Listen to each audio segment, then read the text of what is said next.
First பார்த்தீங்கன்னா, நம்ம வந்து ஜென்சால் இன்ஜினியரிங் பத்தி பார்க்க போறோம். ஸோ இவங்க பார்த்தீங்கன்னா வந்து ஒரு பெரிய ஃப்ராட் பண்ணியிருக்காங்க. ஸோ என்ன ஃப்ராட் பண்ணியிருக்காங்க அப்படின்னு பார்த்தீங்கன்னா, செபி வந்து பார்த்தீங்கன்னா வந்து கன்ஃபார்ம் பண்ணிட்டாங்க. ஜென்சால் வந்து ஃப்ராட் பண்ணியிருக்காங்க அப்படின்னு. ஸோ இப்போதைக்கு ஜென்சால் இன்ஜினியரிங்கிறது தான் ஷேரு. ஸோ அந்த ஷேர் வந்து பார்த்தீங்கன்னா, இப்போதைக்கு யாருமே பை பண்ண முடியாது, செல் பண்ண முடியாது. இப்போ வந்து ஃபுல்லா வந்து மாட்டிக்கிட்டாங்க. ஸோ யார் மாட்டிக்கிட்டாங்க அப்படின்னு பார்த்தீங்கன்னா, ஸோ கண்டிப்பா ரீட்டெயில் ட்ரேடர்ஸ் தான் மாட்டியிருக்காங்க. ஸோ எப்படி மாட்டியிருக்காங்க அப்படின்னு அடுத்து பாருங்க. ஸோ இங்க என்ன போட்டிருக்காங்க அப்படி பாருங்க. Security regulator. ஸோ செக்யூரிட்டி ரெகுலேட்டர்னா செக்யூரிட்டிங்கிறது ஸ்டாக்ஸ் அப்படி சொல்லுவோம். ஸோ ரெகுலேட்டர் அப்படிங்கிறது செபி. அவங்க என்ன செஞ்சுட்டாங்கன்னா, கன்ஃபார்ம் பண்ணிட்டாங்க. ப்ரொமோட்டர் வந்து டைவர்ட்டட் ஃபண்ட்ஸ். ஸோ என்ன ஃப்ராட் பண்ணியிருக்காங்க அப்படின்னு பார்த்தீங்கன்னா, ஸோ இவங்க தான் வந்து ஓனர். அந்த ஜென்சால் இன்ஜினியரிங்கோட ஓனர் இவங்க தான். ஸோ என்ன ஃப்ராட் பண்ணியிருக்காங்க அப்படின்னு பார்த்தீங்கன்னா, வந்து ஃபண்ட் டைவர்ஷன் பண்ணியிருக்காங்க. ஸோ ஃபண்ட் டைவர்ஷன்னா நம்ம என்ன செய்றோம், நம்ம ஸ்டாக்க வந்து என்ன செய்றோம், ஒரு ஃபண்டு குடுத்து வாங்குறோம். ஒரு அமௌண்ட் குடுத்து வாங்குறோம். ஸோ அந்த அமௌண்ட் அவங்க என்ன செய்வாங்க அப்படின்னு பார்த்தீங்கன்னா, பிசினஸ் பர்ப்பஸ்க்கு வந்து யூஸ் பண்ணணும். பட் அந்த பர்ப்பஸ்க்கு யூஸ் பண்ணாம வந்து அவங்க பெர்சனல் யூஸ்க்காண்டி அவங்க யூஸ் பண்ணி காச ஃபுல்லா வந்து கரைச்சுட்டாங்க. ஸோ அந்த கரைச்சனால பார்த்தீங்கன்னா வந்து அது ஃபண்ட் டைவர்ஷன் அப்படின்னு சொல்றாங்க. Plus fake invoices. So fake இன்வாய்ஸஸ்னா வந்து நம்ம செலவு எங்க பண்ணியிருக்கோம் அப்படின்னு காமிக்கணும்ல. ஸோ அந்த காமிக்கிறது பார்த்தீங்கன்னா வந்து ஃபேக்கா காமிச்சிருக்காங்க. ப்ளஸ் அதே தான் ஃபால்ஸ் ரெக்கார்ட்ஸ் அதே தான் குடுத்துருக்காங்க. Plus mislead investors. ஸோ நாங்க வந்து நல்லா நம்ம கம்பெனி வந்து நல்லா க்ரோ ஆகுது அப்படின்னு சொல்லி மக்கள ஏமாத்தி, இன்வெஸ்டர ஏமாத்தி வந்து அவங்க நல்லா பார்ட்டி பண்ணிட்டாங்க. ப்ளஸ் பார்த்தீங்கன்னா, சீக்ரெட்டா வந்து ஸ்டேக்க வந்து சேல் பண்ணிட்டாங்க. ஸோ சீக்ரெட்டா என்னத்த ஸ்டேக்ஸ் வந்து சேல் பண்ணாங்க அப்படின்னு பார்த்தீங்கன்னா, ஸோ இந்த இத பாருங்க. இது உங்களுக்கு கண்டிப்பா புரியும். ஸோ ப்ரொமோட்டர் வந்து பார்த்தீங்கன்னா வந்து அதான் அந்த 2 சிங்கு ஃபோட்டோ பார்த்துருப்பீங்கள்ல. ஸோ அவங்க தான் ஓனரு. அவங்க முன்னாடி பார்த்தீங்கன்னா, டிசம்பர் 24 எண்டிங்ல டிசம்பர் 24 எண்டிங்ல பார்த்தீங்கன்னா, இது வந்து குவார்ட்டர் வைஸ் வந்து டேட்டா வந்துகிட்டே இருக்கும். ஸோ ஓனர்ட்ட எவ்வளோ இருக்கு ஷேரு, எஃப்ஐஐட்ட எவ்வளோ இருக்கு, டிஐட்ட எவ்வளோ இருக்கு, கவர்மெண்ட்ட எவ்வளோ இருக்கு, பப்ளிக்ட்ட எவ்வளோ இருக்கு அப்படின்னு. ஸோ ஷேர் எவ்வளோ இருக்கும் அப்படின்னு தெரிஞ்சுக்கிட்டே இருக்கும். ஸோ ப்ரொமோட்டர் பார்த்தீங்கன்னா, ஓனர்ட்ட வந்து டிசம்பர் எண்டிங்கில வந்து 62% இருந்துச்சு. ஸோ ஜனவரி, பிப்ரவரி, மார்ச் இந்த 3 மாசத்துல பார்த்தீங்கன்னா, சரியா வந்து அவங்க ஷேர வித்துட்டாங்க. யாருக்கு வித்தாங்க அப்படின்னு பார்த்தீங்கன்னா, ஸோ இங்க பாருங்க 62.66ல இருந்து மார்ச் எண்டிங்கோட டேட்டா பார்த்தீங்கன்னா, 36 கிட்ட இருக்கு. ஸோ மீதி எங்க ஷேர் எங்க போச்சு அப்படின்னு பார்த்தீங்கன்னா, ஸோ எஃப்ஐஐ பாருங்க 0% எடுத்திருந்தாங்க. 4% கிட்டத்தட்ட 5% வாங்கியிருக்காங்க. டிஐ வந்து அவ்வளவா எதுவும் போல. கவர்மெண்ட் பார்த்தீங்கன்னா வந்து அவங்க முன்னாடியே 1.37ல இருந்து இருந்தாங்க. பிளஸ் இங்கே தான் பாருங்க 35% வந்து முன்னாடி பப்ளிக்ட்ட இருந்துச்சு. ஸோ அதுக்கடுத்து பார்த்தீங்கன்னா வந்து கிட்டத்தட்ட 57% வந்து மாறிட்டாங்க. ஸோ எவ்வளோ பப்ளிக் தான் வந்து இங்க ஏமாந்துருக்காங்க. என்ன செஞ்சாங்க ஓனர் வந்து அவங்களோட ஷேர வந்து வித்துட்டு, அவங்க நல்லா காசு சம்பாரிச்சுட்டு பப்ளிக்க வந்து ஏமாத்திட்டு போயிட்டாங்க. ஸோ இங்கே என்ன நடந்துச்சு அப்படின்னு பார்த்தீங்கன்னா, ஸோ இப்போதைக்கு என்ன பண்ணிட்டாங்க செபி வந்து பேன் பண்ணிட்டாங்க. ஸோ எதனால பேன் பண்ணாங்க அப்படின்னு பார்த்தீங்கன்னா, ஸோ இந்த இதனால தான். ஃபண்ட் டைவர்ஷன் நம்ம நம்ம ஸ்டேக் அதாவது நம்ம ஷேர வாங்கி அவங்களுக்கு காசு குடுத்ததுல, அந்த காச பார்த்தீங்கன்னா, அவங்க வந்து கரெக்ட்டா யூஸ் பண்ணல. அவங்க நல்லா பார்ட்டி பண்ணிட்டு, கூத்து அடிச்சுட்டு அப்படியே கிளம்பிட்டாங்க. ஸோ அதனால பார்த்தீங்கன்னா, இப்போதைக்கு அந்த ஷேர வந்து பேன் பண்ணி வச்சிருக்காங்க. ஸோ நீங்க அந்த ஷேர் வச்சிருந்தீங்கன்னா, உங்களால பை பை பண்ண முடியாது, செல் பண்ண முடியாது. உங்களால எதுவுமே பண்ண முடியாது. அந்த ஷேர் வந்து நீங்க போட்ட காசு பார்த்தீங்கன்னா, அந்த கம்பெனில போட்டிருந்தீங்கன்னா, அது உங்களுக்கு லாஸ் தான். அத வாங்க முடியாது, விக்க முடியாது, ஒண்ணும் செய்ய முடியாது. That's a loss. ஸோ இத தெரிஞ்சுக்கோங்க. ஸோ இந்த மாரி கம்பெனில நெறையா ஃப்ராடெல்லாம் நடக்கும். ஸோ இதனால தான் பார்த்தீங்கன்னா, நியூஸ் வந்து பார்த்துக்கிட்டே இருக்கணும். ஸோ நியூஸ் பார்த்துக்கிட்டே இருந்தா தான் உங்களால கண்டுபிடிக்க முடியும். என்ன ஏது நடக்குது அப்டின்ட்டு. ஸோ நம்ம சேனல வந்து சப்ஸ்கிரைப் பண்ணி வச்சுக்கோங்க. ஸோ அதுக்கடுத்து பார்த்தீங்கன்னா, இவங்க வந்து பாருங்க, முன்னாடி வந்து 2000 இருந்துச்சு அவங்க ஷேர் பிரைஸு. ஸோ 2000த்துல இருந்து இப்ப பார்த்தீங்கன்னா, வெறும் ரூ. 46 இருக்கு. ஸோ எவ்வளோ குறைஞ்சிருக்கு அப்டின்னு பாருங்க. பாருங்க 28ஆம் தேதி இது பார்த்தீங்கன்னா 2024க்கு முன்னாடி 2023 எண்டிங் கிட்ட அப்டின்னு வைங்க. ஸோ கிட்டத்தட்ட 2000த்துல இருந்து ரூ. 46 வந்திருக்கு. எவ்வளோ பெரிய கேஸ் அப்டின்னு பாருங்க. எவ்வளோ பெரிய ஃப்ராட் அப்டின்னு பாருங்க. ஸோ அதுக்கடுத்து பார்த்தீங்கன்னா வந்து இண்டிகோ நேத்து பார்த்தீங்கன்னா வந்து குவார்ட்டர்லி ரிசல்ட் வந்துச்சு. ஸோ குவார்ட்டர்லி ரிசல்ட் ரொம்ப நல்லா வரல. பட் 20% வந்து ப்ராஃபிட் வந்து டவுன் ஆச்சு. அப்படியும் பார்த்தீங்கன்னா வந்து இன்னைக்கு வந்து 2% வந்து இன்க்ரீஸ் ஆயிருக்கு. ஏன் அப்படின்னு பார்த்தீங்கன்னா, ஸோ இன்வெஸ்டருக்கு வந்து ஓரளவுக்கு நல்லா பிடிச்சிருந்துச்சு. புரோக்கரும் பார்த்தீங்கன்னா வந்து நல்ல பாசிட்டிவான கால் குடுத்துருக்காங்க. ஸோ அதனால சாலிட் ரெவென்யூ வேற இருந்துச்சு. ஸோ 2% வந்து இன்க்ரீஸ் ஆயிருக்கு. ஸோ அதுக்கடுத்து பார்த்தீங்கன்னா வந்து ஜியோ ஃபைனான்சியல் சர்வீசஸ்லேருந்து நியூஸ் வந்திருக்கு. ஸோ என்ன நியூஸ் வந்திருக்கு அப்படின்னு பார்த்தீங்கன்னா, ஸோ அம்பானி வந்து என்ன செய்ய போறாங்க அப்படின்னா, 15,825 crore வந்து அமௌண்ட் வந்து ஜியோ ஃபைனான்ஸ்ல போடப் போறாங்க. ஸோ அதனால என்ன ஆகும் அப்படின்னு பார்த்தீங்கன்னா, அவங்களோட ஸ்டேக் அவங்களோட பெர்சன்டேஜ் ஷேர் பார்த்தீங்கன்னா, 47.1%லேருந்து 54% வந்து ஏறப்போகுது. ஸோ அங்க பாருங்க, அங்க ஜென்சோல என்ன நடந்துச்சு, அவங்க ஷேர வந்து அவங்க வித்துட்டு கிளம்பிக்கிட்டு இருக்காங்க. பட் இவங்க அம்பானி என்ன பண்றாங்க அப்படின்னு பார்த்தீங்கன்னா, இன்னும் காச போட்டு 47% ஷேர்ல இருந்து 54% வந்து இன்கிரீஸ் பண்ணியிருக்காங்க. ஸோ இந்த மாரி கம்பெனில தான் போணுமே தவிர, ஸ்டேக்க வந்து செல் பண்ணிட்டு ஓடி போற கம்பெனிலலாம் போக்கூடாது. ஸோ இத தெரிஞ்சுக்கோங்க. இதெல்லாம் வந்து ஸ்டடி பண்ணிக்கிட்டே இருக்கணும். நியூஸ பார்த்துக்கிட்டே இருக்கணும். அப்பதான் வந்து ஓரளவுக்கு கொஞ்சம் ப்ளஸ் பாயிண்ட் தெரியும். ஷேர் வந்து எப்படி என்ன ஆகுது அப்படின்னு தெரிஞ்சுக்கிட்டே இருக்கும். ஸோ அதுக்கடுத்து பார்த்தீங்கன்னா வந்து அதான். அம்பானி வந்து அங்க ப்ளஸ் பண்ணிக்கிட்டே போறாங்க. அங்க ஜென்சோல் பார்த்தீங்கன்னா வந்து மைனஸ் பண்ணிட்டாங்க. ஸோ ஸோ இந்த நியூஸ் டேட்டா எல்லாம் தெரிஞ்சுக்கிட்டே இருக்கும். சேனல வந்து சப்ஸ்கிரைப் பண்ணி வச்சுக்கோங்க. ஸோ அதுக்கடுத்து பார்த்தீங்கன்னா வந்து அமெரிக்காவுக்கும், பாகிஸ்தானுக்கும் ஒரு நியூஸ் வந்திருக்கு. என்ன நியூஸ் வந்திருக்கு அப்படின்னு பார்த்தீங்கன்னா, so Pakistan prime minister Shehbaz Sharif பார்த்தீங்கன்னா வந்து ட்ரேட் டீல் வித் யுஎஸ் வரலாறு நடந்திருக்கு அப்படின்னு சொல்றாங்க. ஸோ அதனால தேங்க்ஸ் டூ ட்ரம்ப் அப்படின்னு சொல்றாரு.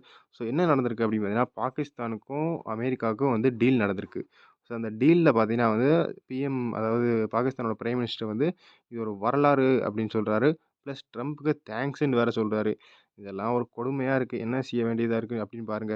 பட் ட்ரம்ப்க்கு இதில என்ன ப்ளஸ் பாயிண்ட்டு அப்படின்னு பார்த்தீங்கன்னா, ரொம்பவே பெரிய ப்ளஸ் பாயிண்ட்டா இருக்கு. ஏன் அப்படின்னு பார்த்தீங்கன்னா, ஸோ நேத்து வந்து இந்தியாவுக்கு பார்த்தீங்கன்னா 25% வந்து டாரிஃப் போட்டாரு. ஸோ இந்தியா 25% எதுக்கு போட்டாரு அப்படின்னு பார்த்தீங்கன்னா, ஸோ இந்தியா வந்து ஒத்துக்க மாட்டேங்குது. அவரோட டெர்ம்ஸ் அண்ட் கண்டிஷன் வந்து எதுவும் ஒத்துக்க மாட்டேங்குது. அதனால கோவப்பட்டு 25% வந்து போட்டாரு. பட் அதனால இங்க இங்க இன்னொரு கோவம் காமிக்கிறாரு. ஸோ என்ன கோவம் காமிச்சாரு அப்படின்னு பார்த்தீங்கன்னா, ஸோ ட்ரம்ப் வந்து டீல வந்து அனௌன்ஸ் பண்ணியிருக்காரு. யார் கூட அப்படின்னு பார்த்தீங்கன்னா, ஸோ இஸ்லாமாபாத் அதான் பாகிஸ்தான் கூட. ஸோ அங்க என்ன பண்ண போறாங்க அப்படின்னு பார்த்தீங்கன்னா, டீல்ல வந்து என்ன பேசியிருக்காங்கன்னா, ஆயில் ரிசர்வ் வந்து கட்டப் போறாங்களாம். ஸோ பாகிஸ்தான்ல வந்து ஆயில் ரிசர்வ் கட்டப் போறாங்க. ஸோ ஆயில் ரிசர்வ்னா அதான் அந்த க்ரூட் ஆயிலு. க்ரூட் ஆயில வந்து அவங்க ரிசர்வ் பண்ணி அங்க கட்டப் போறாங்களாம். ஸோ அதனால இந்தியா வந்து குத்தி குத்தி காமிக்கிறாராம். என்ன குத்தி காமிக்கிறாரு அப்படின்னு பார்த்தீங்கன்னா, ஸோ நாங்க வந்து பாகிஸ்தான்ல வந்து ஆயில் ரிசர்வ் கட்டுவோம். மேபி இந்தியா வந்து பாகிஸ்தான்ல இருந்து ஆயில வாங்கலாம் அப்படின்னு சொல்றாரு. எப்படி சொல்றாரு அப்படின்னு பாருங்க. ஸோ அடுத்து பார்த்தீங்கன்னா வந்து இந்தியாவுக்கும் ரஷ்யாவ பத்தி ஒரு பெரிய ஸ்டேட்மெண்ட் குடுத்திருந்தாரு. ஸோ என்ன குடுத்திருந்தாரு அப்படின்னு பார்த்தீங்கன்னா, so can take their debt economics down together. அதாவது முன்னாடி வந்து என்ன சொல்லியிருந்தாரு, நம்ம 25% டாரிஃப் எதுக்கு போட்டோம் அப்படின்னு நேத்து ஒரு நியூஸ் வீடியோ போட்டிருப்போம். ஸோ அந்த வீடியோல என்ன சொல்லியிருந்தோம் அப்படின்னு பார்த்தீங்கன்னா, ரஷ்யா கூட டீல் பண்றனால. ஸோ ரஷ்யா கூட நம்ம என்ன செய்றோம், க்ரூட் ஆயில் வாங்குறோம், பிளஸ் வெப்பன்ஸ் எல்லாம் வாங்குறோம். ஸோ அதனால அவர் என்ன சொல்லியிருந்தாரு, அதெல்லாம் வாங்குறனால பார்த்தீங்கன்னா, உங்க மேல 25% டாரிஃப் போட்டிருக்கேன் அப்படின்னு சொல்றாரு. பட் அடுத்த நாள் என்ன சொல்றாரு அப்படின்னு பார்த்தீங்கன்னா, ஸோ அவைங்க 2 பேரும் என்னமோ செஞ்சு போட்டும். அதாவது ரஷ்யாவும், இந்தியாவும் என்னமோ செஞ்சுட்டு போட்டும். எனக்கு ஒண்ணும் பிரச்சனை இல்ல. அப்படிங்கிற மாரி சொல்லி, அவங்க ஏற்கனவே வந்து செத்துப்போன கண்ட்ரி தான் அப்படின்னு சொல்றாரு. ஸோ அதனால ட்ரம்ப் ஷார்ப்பன்ஸ் அட்டாக்ஸ். அதாவது இந்தியாவுக்கு ரஷ்யா மேல அவ்வளோ அட்டாக் பண்ணியிருக்காரு. வார்த்தையால அட்டாக் பண்ணியிருக்காரு. 2 பேரும் செத்துப்போன கண்ட்ரி நான் எனக்கு என்னமோ செஞ்சுட்டு போறியா? அப்படிங்கிற மாரி சொல்றாரு. ஸோ அதனால செத்துட்டு போறியா? அப்படின்னு அவர் சொல்றாரு. பட் கூகுள் பார்த்தீங்கன்னா வந்து ஒரு ரிப்போர்ட் வழியா நியூஸ் வந்திருக்கு.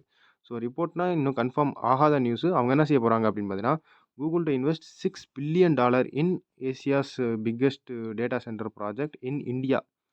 பாருங்க எவ்வளோ பெரிய நியூஸ் அப்படின்னு. ஸோ எங்க இன்வெஸ்ட் பண்ண போறாங்க அப்படின்னு பார்த்தீங்கன்னா, ஸோ இந்தியால தான் இன்வெஸ்ட் பண்ண போறாங்க. பிளஸ் ஆந்திரால, பிளஸ் வைசாக்ல.